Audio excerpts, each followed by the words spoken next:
ایک آدمی نے اپنی بیوی کو زنا کرتے دیکھا اور عورت نے اقرار بھی کیا، تو اب شریعت میں اس کے لیے کیا حکم ہے؟ تو سب سے پہلی بات تو یہ ہے کہ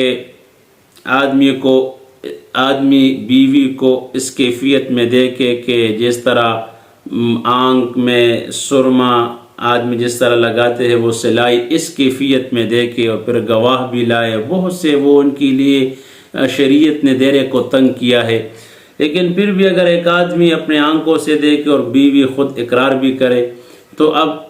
وہ کیا کرے؟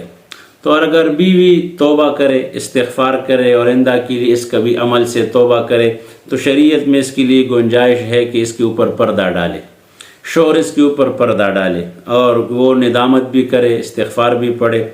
اور اس جگہ سے دوسری جگہ شفٹ ہو جائے تاکہ کسی کو اس ایپ کا پتہ نہ ہو۔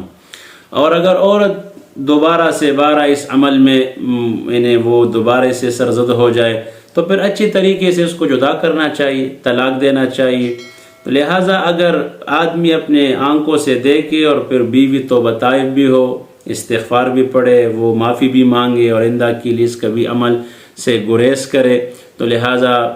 شوہر کو اختیار ہے کہ اس کو رکھ بھی سکتے ہیں اور اختیار ہے کہ اس کو چھوڑ بھی سکتے ہیں۔